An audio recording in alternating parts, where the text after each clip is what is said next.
So Megan, everybody talks about your speed. How's that affect your game? I didn't know everyone talks about my speed. You're fast. Yeah, I try and make things happen on the court. That's kind of like my role, is just using my speed and slashing the defense and breaking the press and just doing whatever I can to make openings for other people. And how's that going to play a role in Rio? It's going to be a necessity, certainly at the elite level against teams like Germany and. Yeah, I think that when we're struggling and maybe they need a change, I'm like the sub that comes off the bench for multiple lineups, and they just send me in, and hopefully I can change something up and use my speed in that way. Talk about your energy, because that's another thing people talk about. Your energy off the bench, and you just how you have that game-changing ability. And I know it's a little self-reflective to ask you that question, but talk about that role within the team and what you try to do within that role. I just try and use my energy. I'm not sure.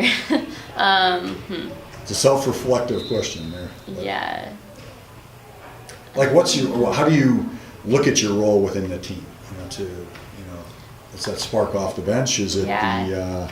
Well, when I go in, I try and just feel what's needed out there and adapt quickly to what I need to do, and know that my job out there is to make things happen for the shooters or the other players, and just really own my role and get in the zone of just making moves quickly and reading what needs to be done. And talk about your journey on the Team USA, but also your experience already at a Paralympics in another sport. Just give us your journey to where you are now and the influences you've had. It's been a crazy journey, and I'm just kind of blown away how everything has, my vision from the beginning, it's just kept lining up. I was in a motorcycle accident in 2008, broke my back and got paralyzed, but I got my quad muscles back. And I didn't learn about wheelchair basketball until a year after. And so for that full year, all I wanted to do was walk again and have my life back. But when I learned about wheelchair basketball, I knew it was my opportunity to, I think I lived with a lot of regret from becoming paralyzed and losing everything, overnight. I didn't have a chance to ever, realize what I had when I had it, like a lot of people. So that regret was horrible, and when I found out about wheelchair basketball, I saw it as my chance to make it all better and not take anything for granted and push myself as far as I could. And so I learned about college. You can play in college, and I got a scholarship to play at the University of Illinois, and I envisioned, I knew I had to go there if I ever wanted to make the USA team, because that's where the competition is. And any sports before your accident that you were actively involved in? Yeah, I played every sport. I had the opportunity to play soccer since kindergarten, basketball since 3rd grade, fast pitch, volleyball, track, snowboarding, wakeboarding, all of that. So you're a pretty well-rounded athlete. Yeah. And how do you apply that to your current athletic endeavors with Team USA? I think on all the teams I used to be on, I was really good at kind of sneak attacks, not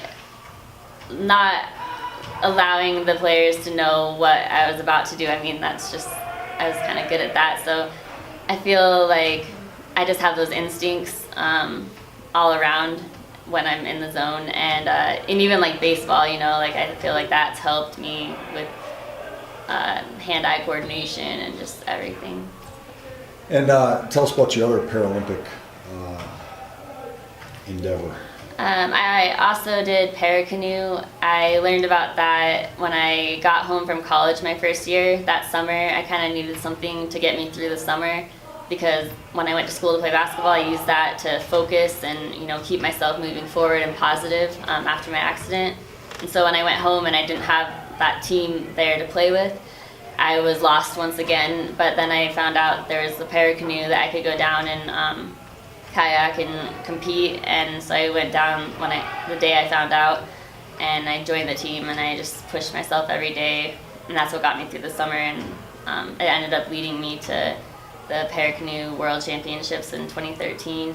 I started in 2012, and then I went and I won 2 silver medals, and I lost by 0.5 seconds, so that sucked. And then the following year I did it again, but I didn't have as much time to train on the water because of Basketball USA. So I ended up getting 4th place.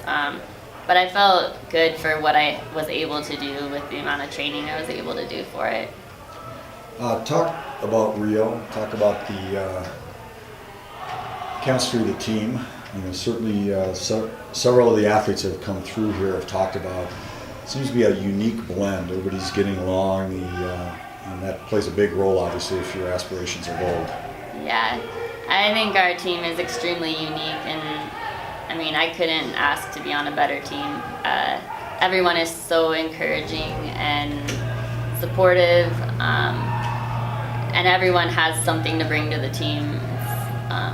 It's very diverse, and it's just an exciting team to be on because you never really know what's going to happen next. Everyone's funny and fun.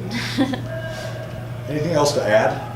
Any words of encouragement for a kid out there who's struggling to maybe do something different? Who's saying, hey, I'm sure you have kids looking up to you now. Yeah, I would say to anyone just starting the sport or wanting to start the sport, just don't give up and don't let anyone tell you no. I know getting equipment can be hard and all of that, but there's always a way, and there's people willing to help you. And as long as you're trying, those people will come into your life, and that's the amazing part about it. NWBA, we're all role models.